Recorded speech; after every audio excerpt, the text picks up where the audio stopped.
about 5 years ago with Tim Leary one raucous evening. Maybe some of you managed to catch that event. This is a little more thoughtful and reflective. I'm not here to talk or to speak or to promote my books as I have been in the past.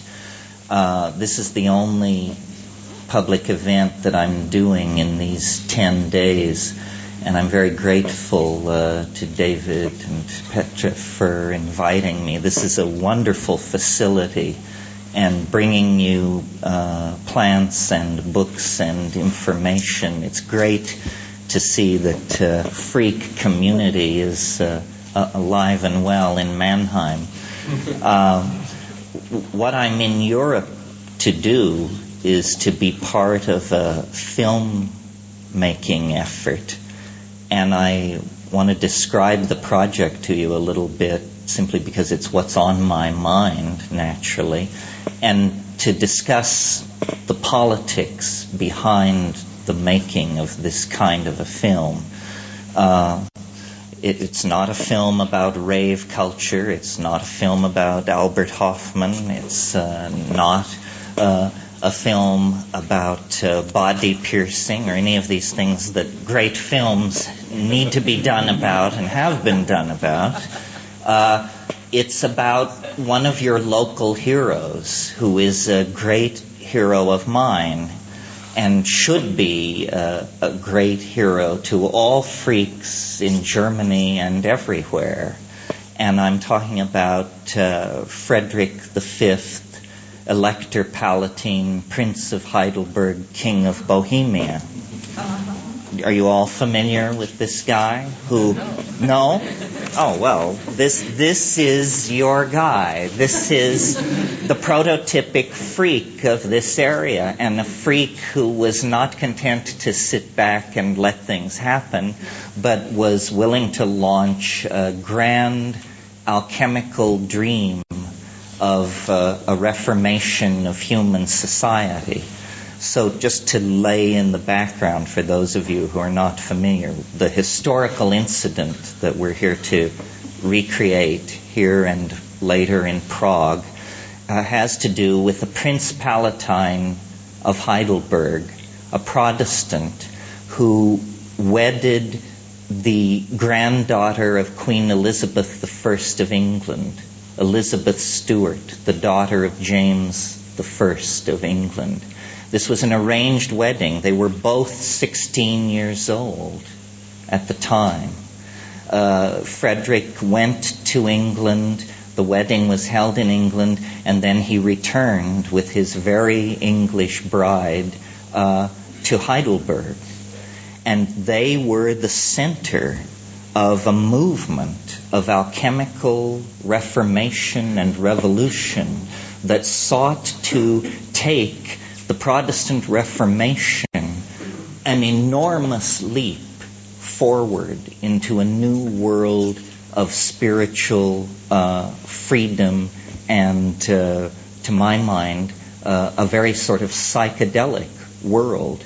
They were the heirs, the inheritors of the entire medieval worldview. It was folded in to this pair of 16-year-olds who were ruling the Palatinate of Heidelberg. And Frederick was an elector, meaning he was one of the 7 princes who could choose the emperor of what remained of the Holy Roman Empire at that time. And he conspired to become the King of Bohemia. This visionaries moved the entire court from Heidelberg, from the small-time scene of a principality, to Prague, to reoccupy the office of the Holy Roman Empire with an emperor friendly to magic and alchemy, who was the inheritor of a generation-old plan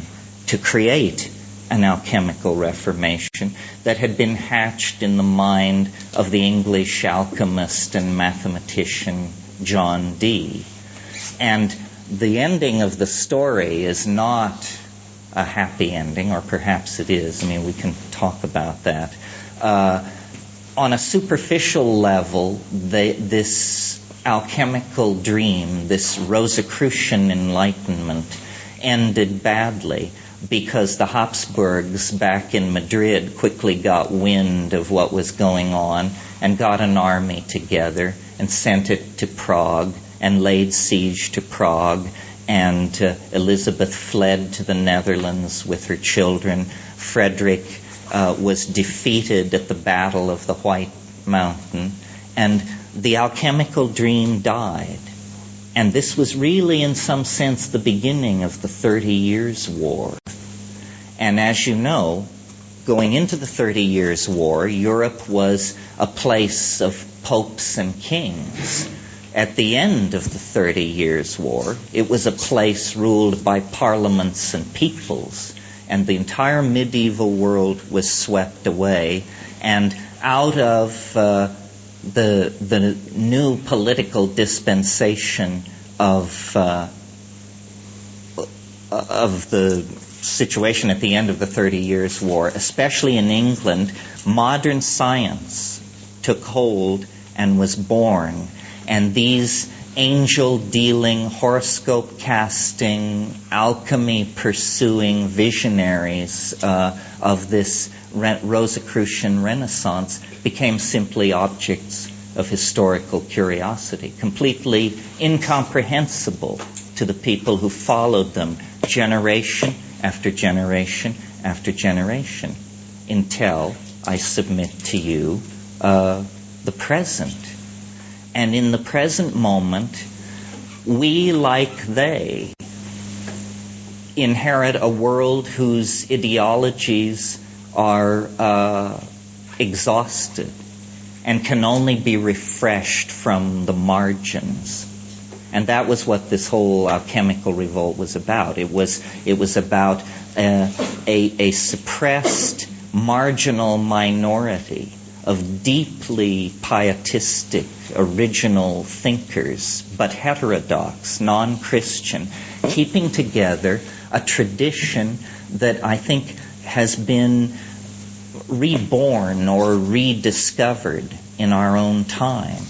And it's the tradition that nature is a great distillery of complexity, alchemical gold, novelty, connection, whatever you want to call it, in our own time through integrative sciences like ecology and animal behavior and psychology. We have re-understood what was forgotten during the reductionist centuries of modern science. We've re-understood that the world is one thing, and it's a living thing. It's a thing with an intent and a spirit within it. And this is the key concept. The concept that the alchemists and the hermetic dreamers and the occultists of the alchemical and Northern European Renaissance, they were trying to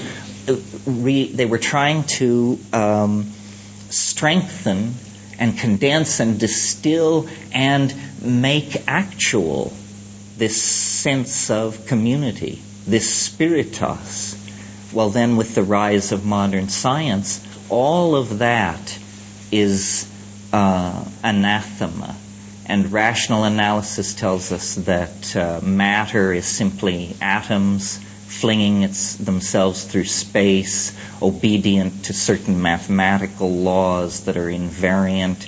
And all the creativity, all the sense of connectedness that we experience as living beings, as members of a society, as human beings in contemplation of nature, all of that was denied. And it reaches its ultimate culmination, just as an example, in the kind of statement such as was made by Jean-Paul Sartre, the French existentialist, who said, "Nature is mute." You understand what I mean? Nature gives no clue. he tells you. Man is alone in the cosmos with his complexes and his obsessions. He confers meaning. There is no a priori reality to which ethics or intent can be attached. I reject this. I think the entire message of the psychedelic experience, which is basically the sine qua non of the rebirth of alchemical understanding, the very basis of that understanding is that nature seeks to communicate. All being is pregnant with language. All reality wants to include the human side of nature in its ongoing intent. The problem lies not with nature, but with ourselves, that we are somehow paralyzed, disempowered, doubting, cut from the meat of the thing. Well, so I'm a great believer in propaganda, obviously. I mean, my whole life is about propaganda.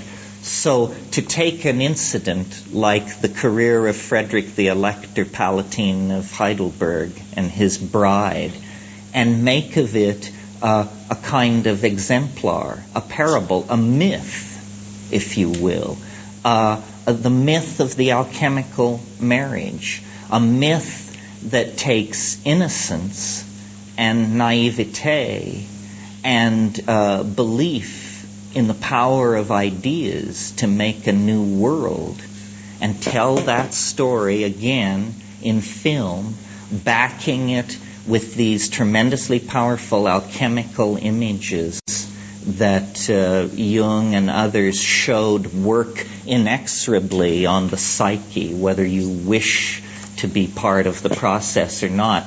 To merely gaze upon the images of alchemy is to, in a sense, enter into a kind of psychoanalytical process, because what alchemy was, and I should stress this or the rap makes no sense at all, alchemy was not the vulgar pursuit of the transmutation of lesser metals into gold or silver. That was the charlatan's game, played in every market in Europe for centuries among the simple people. But the body of symbols and of literature that are created around the effort to extract a universal medicine out of nature for the transformation of societies and human beings was in those times of what we call epistemological naivete, meaning that they did not have the strong sense of objective and subjective reality which we inherit from science. So during those eras of epistemological naivete, what was someone's idea about how matter behaves, what was someone's myth of how psyche behaves, could become entangled in a projective experience with material in a chemical vessel. So the processes which we call melting and crystallization and purification and calcinization, processes now well understood through a soulless molecular model of matter, were for them the birth of the red lion, the coming of the double-headed queen, the murder of the hermaphrodite dog, and so forth and so on. They had these outlandish images and outlandish vocabulary because they were trying to create powerful symbols, powerful mnemonic hooks on which to hold the details and there are many of them, of this extremely complex worldview that, were it not for people like Carl Jung, the Swiss depth psychologist, would have remained completely inexplicable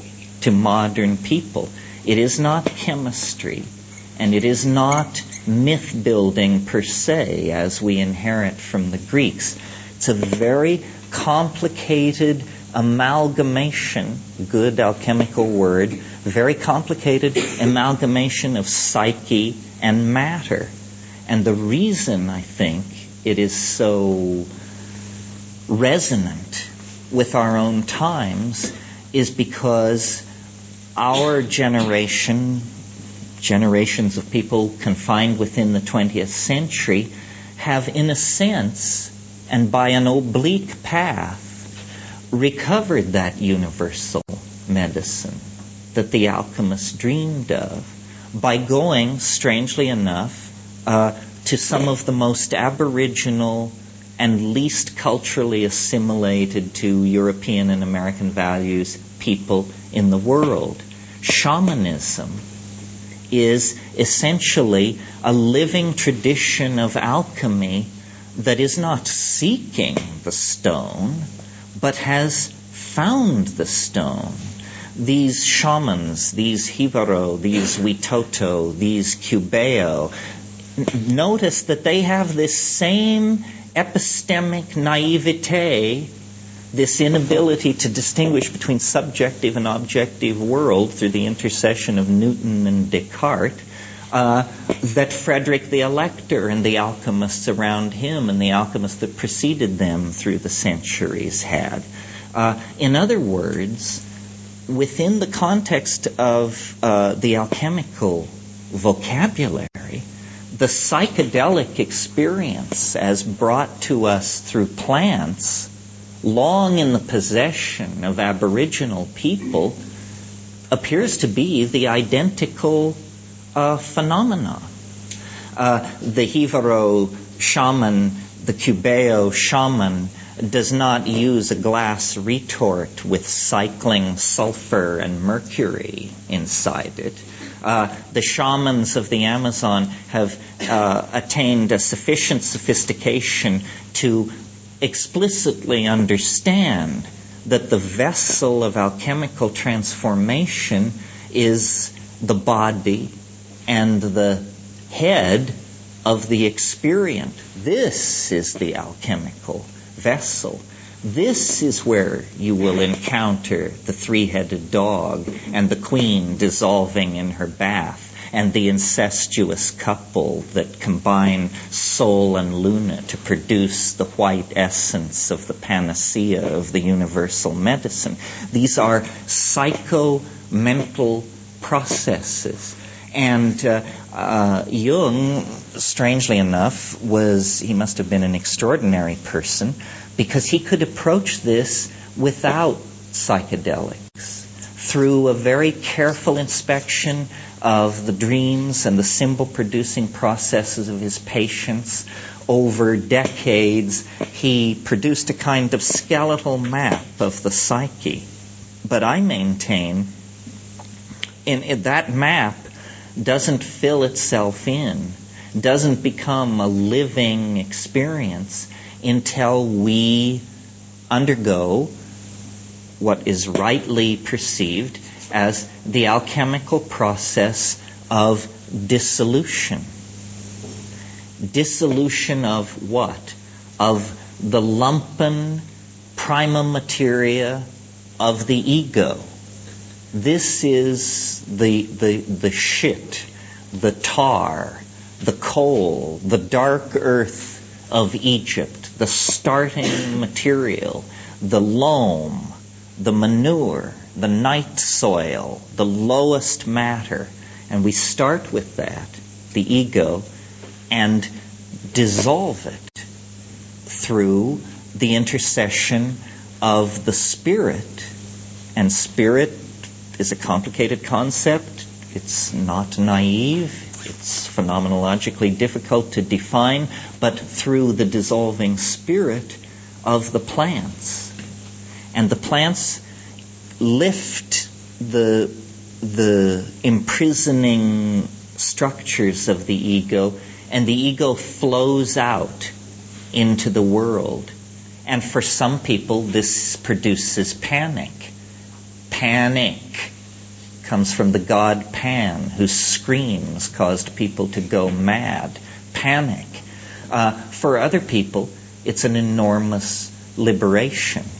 In any case, it is an influx of material previously hidden in the unconscious, laden with symbolic meaning, and eventually not to be sustained in this acidic, dissolving, roiling, liquid state.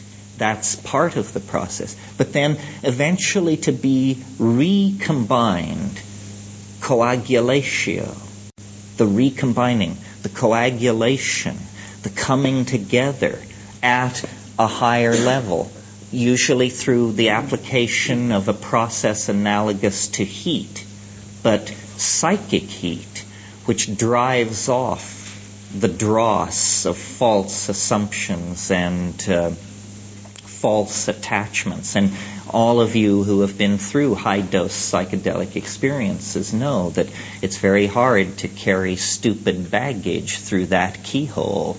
In fact, it's just, you're lucky if you just get your soul and yourself through and intact. So what we have here, through the psychedelics, among certain marginal populations in the 20th century, freaks of all sorts in all times and places within the 20th century, a kind of almost accidental rediscovery of these alchemical truths. Well, okay, so that's good. That's one level. We can do self-directed psychotherapy on ourselves with psychedelic substances out of plants, and we can use alchemical symbolism to guide this process, and that's all very interesting. But so what? I mean, what's so great about it? Well, I think there's one of the most famous of all alchemical axioms is as above, so below, meaning always that in every small part of reality there is a tiny reflection of the great overstructure of reality. And in the largest structures are hidden the secrets of the smallest, and vice versa. We also have rediscovered this principle in the 20th century through fractal mathematics. But the psychedelics have brought us back to this alchemical mystery, shorn of any vocabulary for dealing with it, shorn of any real living notion of the spirit. And so we have sought as far afield as the Tibetan Book of the Dead, or Freudianism, or there have been various efforts to cast the psychedelic experience one way or another. The hot one now, of course, is shamanism. And I relate to that because I spent a lot of time in the Amazon and with these kinds of people with these kinds of concerns. But shamanism and alchemy are a seamless enterprise. Alchemy, the connecting figure, if you're interested in this, between the shaman and the alchemist is the smith, the worker of metal. And the shaman and the alchemist, the shaman and the smith in primitive cultures are always associated as brother figures. They both work in metals. Well, what all this means for us beyond the commitment to our own sort of ordering the Wunderkammer of our own private imagination, what it means is important, because if you look around you, the entire global civilization is undergoing some kind of meltdown. The planet itself is now to be seen as a kind of alchemical retort. The prima materia to be transformed are the nuclear stockpiles, the toxic waste dumps, the industrial wastelands, the populations devoid of hope, the populations at threat of infectious and fatal epidemic disease. There is a great deal of prima materia to be worked on at the historical level of the alchemical process. Trying to manage this rationally with some political ism, fascism, Marxism, capitalism, goes nowhere. It just digs us deeper into the mire and the muck. At the fringes, people like yourselves, people like myself, people I associate, offer endless solutions. Recycling, restraint in childbearing, increased sexual, toleration of unusual sexual styles. Many, many things are suggested, but nothing happens because the primary agenda of society has not yet been dissolved, has not yet come into a state of fluidity sufficient where a new imprint can be put upon it.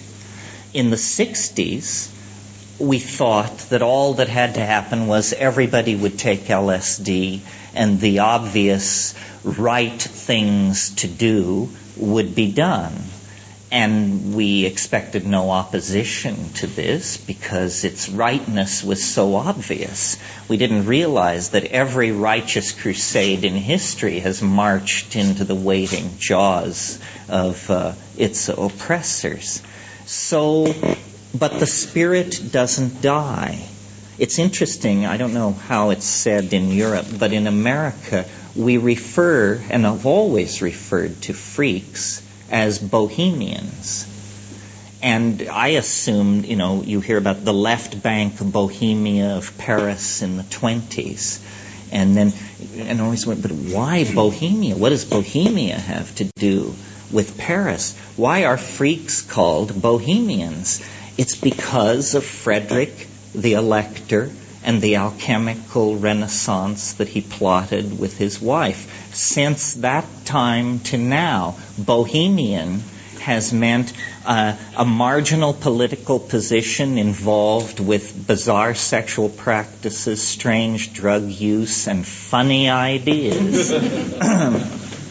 Well, in the 60s then, LSD was not sufficient, even coupled with rock and roll. It only brought oppression.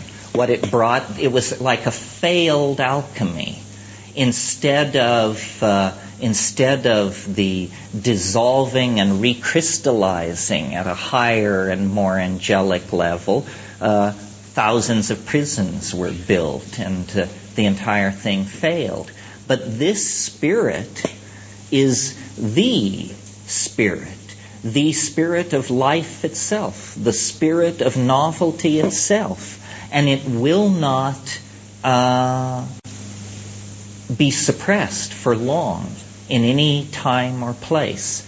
So now again, it comes after 30 years, after many changes, and it's among us again. And I assume, looking at all of you, that to some degree you represent this or act it out, or because it's a spirit of dissent that says we will not serve the values of materialism, the values of the ego, and the values that separate and break down the community.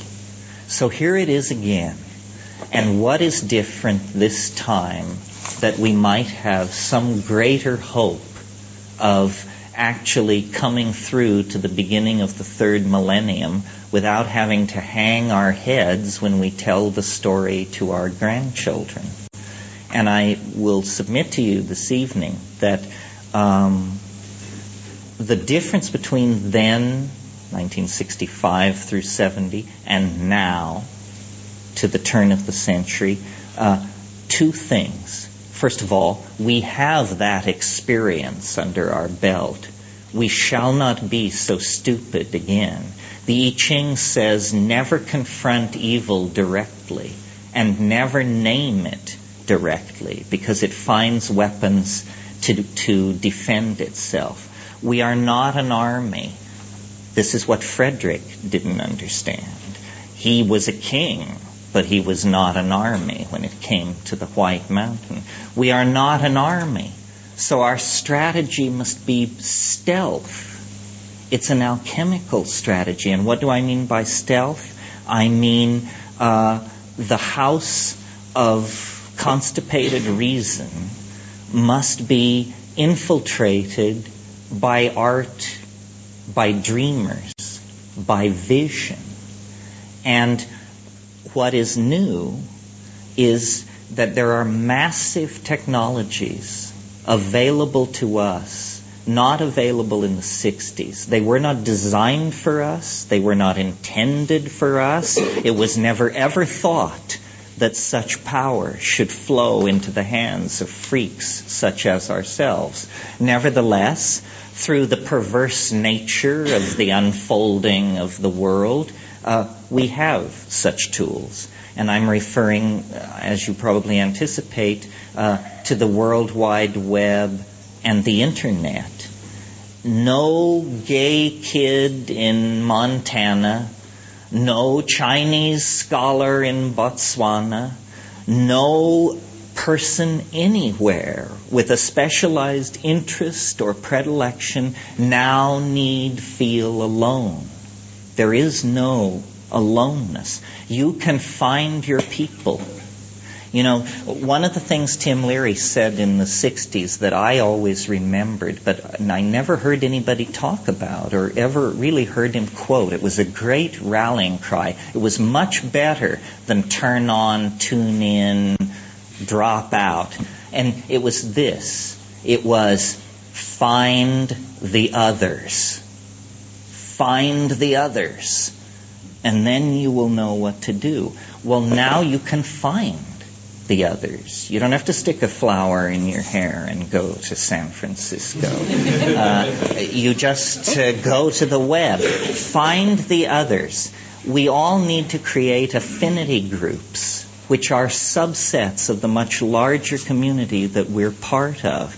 And then, using this technology, which was designed to keep track of us, to pick our pockets, and to sell us junk we don't want, use this technology to produce art.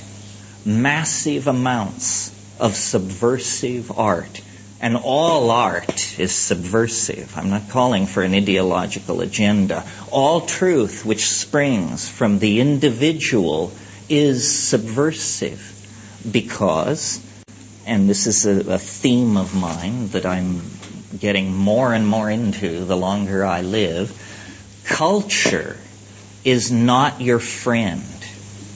This is an odd message for the late 90s because we're all being told, you know, you knew you were Jewish, but you forgot your Sicilian grandmother. You have to honor all of your family. You're Romanian, bring it forward, the dances of this, that, and the other. I hate all of this stuff. I'm Irish. It's a weird thing to be. It's a haunted, twisted people as a people. All peoples, meaning tribes, have horrible stories to tell about who they did under and who they screwed over. And when you're asked to identify with your culture, you're asked to take this on. I reject it. My brother, years ago, he invented this term. He called it extra-environmental. He said, this is what we want to be. We don't want to be Americans or Germans or English. We want to be extra-environmentalists.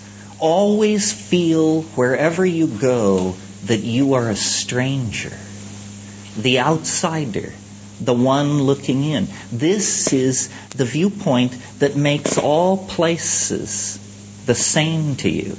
There's a wonderful English poet and writer, Rudyard Kipling, and he wrote a children's short story called The Cat Who Walked by Himself. And it's a story of how the dog came to the cave of man and would lay at the man's feet. But the cat would never come. And when the woman asked the cat why it would never come, it said, "I am the cat who walks by himself, and all places are alike to me." And I think transcending our cultures is going to be extraordinarily necessary for our survival. I don't think we can carry our cultures through the keyhole of the stretch of the next millennium. Well, how do you shed your culture? How do you transcend your culture? By digging into your soul with the tools that have been given you to make art. This is how cultures are transformed, by art which flows up and actually submerges the previous cultural forms. I mean, the Baroque gave way to later periods simply out of exhaustion. But notice, a style can exhaust itself and still continue, as mannerism did out of the Renaissance, for example. And when these exhausted styles are allowed to continue, they become toxic. They become moribund. It's like keeping a corpse around the house. There is an obligation to overthrow that, to produce the new, to produce the novel. And by the novel, I don't mean the literary form, I mean all things new. And then it is not the function of the artist to be the critic. The winnowing out, the deciding what is good from what is bad comes later. And that's a community process. The community decides what is good and bad art, but the individual should pour this forth. I mean, this is what you are. You are some kind of a mystery suspended between two eternities. And in that moment, when a mind looks out at a world and asks the question, what is it? In that moment, art can be created. And it is the only form of immortality that I have any certainty of. And it's available to everyone. And at the present moment, I make no distinction between art and technique. I mean, to my mind, these things are the same thing. A great turning point is in the offing. The world is changing. It's changed before, but not for a long time in our lives. Not since before our lives. But now it's changing. And there are many, many possibilities. The English biologist Dawkins invented the word meme. Do you all know what a meme is? It's the smallest unit of an idea. It's like what a gene is to biology. A meme is to ideology. And so our task is to create memes. Madonna is a meme. Catholicism is a meme. Marxism is a meme. Yellow sweaters are a meme. Create memes. Rainbow-colored dreadlocks are a meme. Launch your meme boldly and see if it will replicate, just like genes replicate, and infect and move into the organism of society. And believing as I do that society operates on a kind of biological economy, then I believe these memes are the key to societal evolution. But unless the memes are released to play the game, there's no progress. So I think the obligation on people such as ourselves, and I assume probably without exception, everybody in this room falls into the upper 5% of the Earth's population in terms of wealth education, and freedom. Even if you're some poor, pierced metalhead from the dark side of Mannheim, you have a better situation than most people on this planet, a better chance at actually reaching out toward the machinery that shapes reality and having an impact. Well, so then the question becomes, or for some people it's, well, but I have nothing to say, or I have nothing to paint, or I have nothing to communicate. Well, clearly you're not taking enough drugs then. That excuse simply will not be tolerated.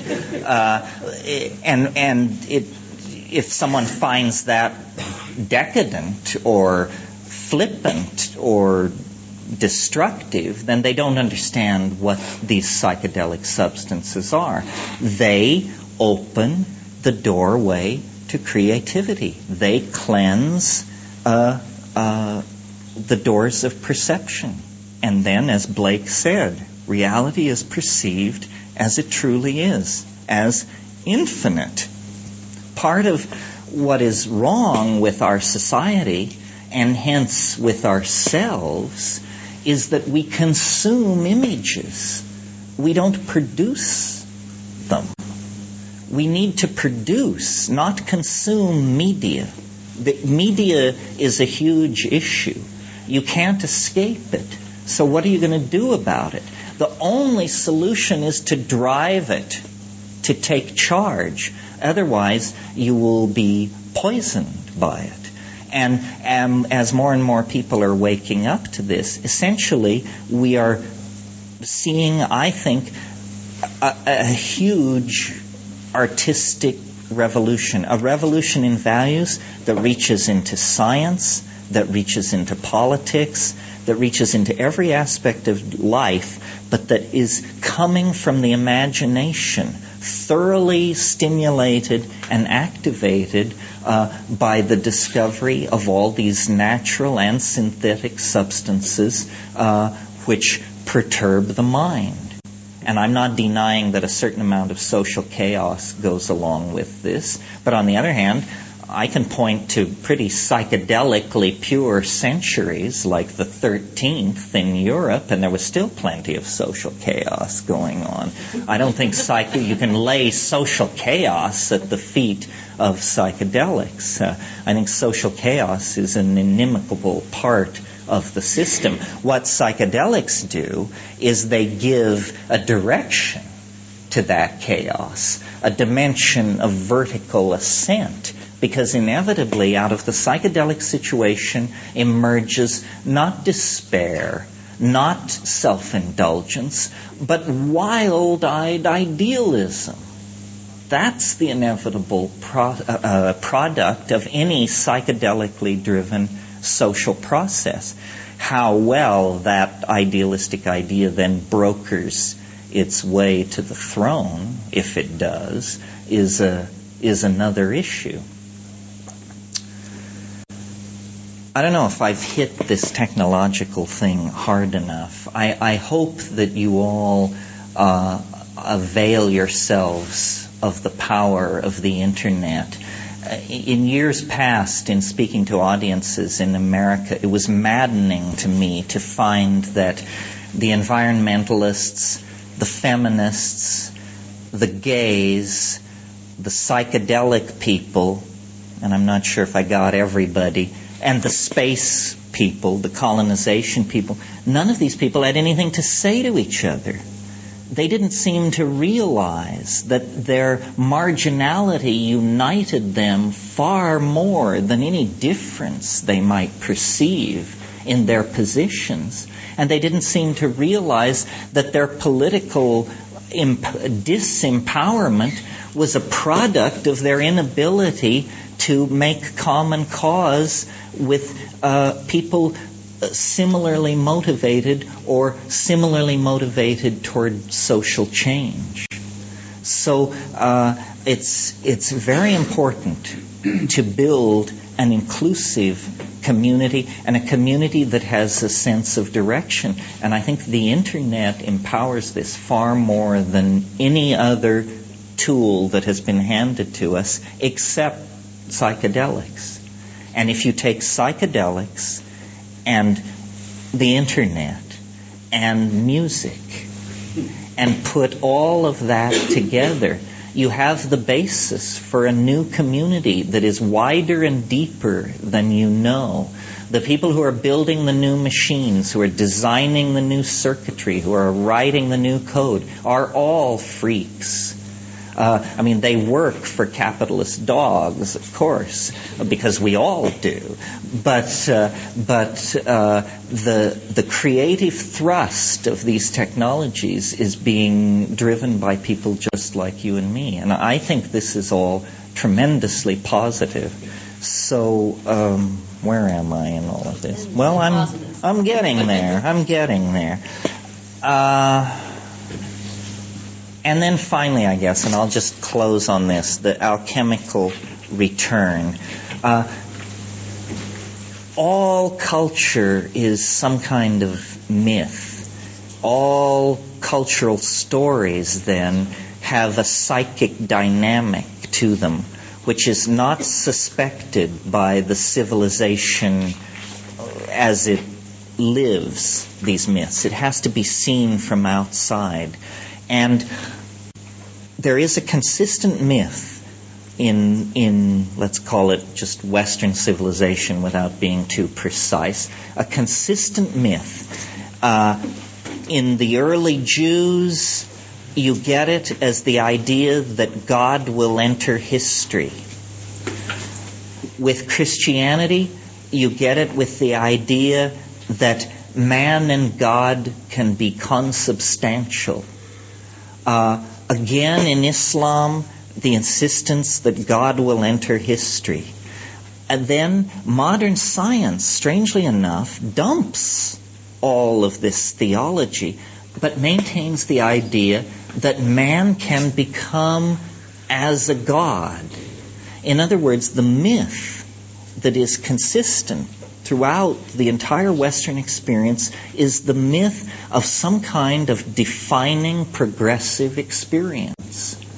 Well, now we have the power to realize this myth in some kind of, for want of a better word, an alchemical utopia. And I think it's very interesting that at this very high-tech moment in our adventure, the plants return, the humblest of all biology. The plants return and almost stand before us as a beacon and a promise. Have you noticed that plants do all their business with dirt and air? This is something we only wish we could do. Build an industrial society based on nothing more than the ambient dirt and the air flowing past. Building sugars and carbohydrates out of gaseous oxygen. This is quite a trick.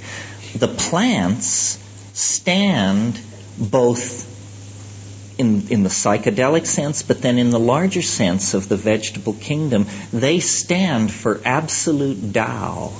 They stand for the correct way for life to relate to its environment, effortlessly recycling, vegetatively propagating when necessary, sexually propagating when necessary, immune to pain, patient to the tune of centuries, always building up structure, always maintaining a leavening effect upon the land. All of these qualities of caregiving and notice, for example, that all the processes of biology occur below the boiling point of water. If we could build societies that did that, we work in the range of hundreds of degrees, thousands of degrees, fusing metals and creating toxicity. So I think the psychedelic plant revolution, which is leading toward the nanotechnological revolution. In other words, the imitating of nature at the atomic level in building of machines and the management of processes.